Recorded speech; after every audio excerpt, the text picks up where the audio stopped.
اللہ اکبر اللہ اکبر اللہ اکبر اللہ اکبر سبحان الذي سخر لنا هذا وما كنا له مقرنين وإنا إلى ربنا لمنقلبون اللهم إنا نسألك في سفرنا هذا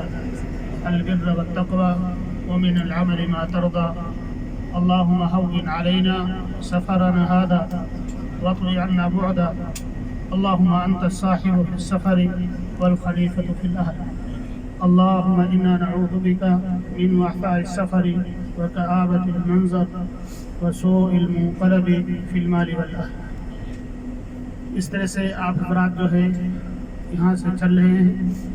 سب سے پہلے میقات پہنچیں گے. میقات پہنچنے کے بعد میں آپ وہاں پہ غسل کیجیے. غسل وغیرہ سے فارغ ہونے کے بعد میں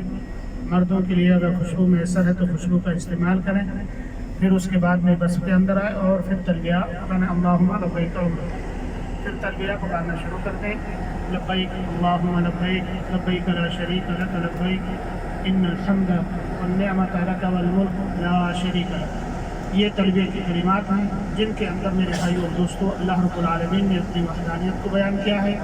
اور ہم اور آپ اس کے اندر کہتے ہیں کہ الہ العالمین ہم حاضر ہیں، حمد و ثنا بڑائی بزرگی سب کچھ تیرے لیے ہے، اس میں تیرا کوئی شریک نہیں. میرے بھائیو اور دوستو، اللہ کے نبی صلی اللہ علیہ وسلم سے پہلے بھی لوگ حج اور عمرہ کرتے تھے، لیکن زمانہ جاہلیت کے اندر انہوں نے اپنی جانب سے جو ہے بہت ساری چیزیں ایجاد کر لی تھی اور کہتے تھے لا شریک الا من تملک فی ما یملک، کہ وہ لوگ وہ شریک جو ہے میرے بھائیو اور دوستو تیرا اصل میں کوئی شریک نہیں، لیکن چھوٹے چھوٹے وہ جن کو تجھ تک پہنچتے ہیں واسطوں کے ذریعے سے، وہ ان کو ہم شریک بنا رہے ہیں تاکہ میرے بھائیو اور دوستو اللہ رب العالمین تک پہنچا جا سکے. اللہ کے نبی صلی اللہ علیہ وسلم نے اس چیز کو ختم کر دیا اور کہا کہ جو کچھ مانگنا ہے اللہ رب العالمین سے مانگنے، کسی واسطے کسی وسیلے کی ضرورت نہیں ہے، اور وسیلہ حقیقت میں نیک اعمال ہیں جن کے ذریعے سے آدمی اللہ رب العالمین تک پہنچتا ہے. اس لیے میرے بھائی اور دوستو، ہمیں اور آپ کو چاہیے کہ ہم جو کچھ بھی مانگتے ہیں اللہ کے نبی کے بتائے ہوئے طریقے کے مطابق مانگیں. اللہ رب العالمین سے دعا ہے کہ اللہ رب العالمین ہمارے اس عمرے کو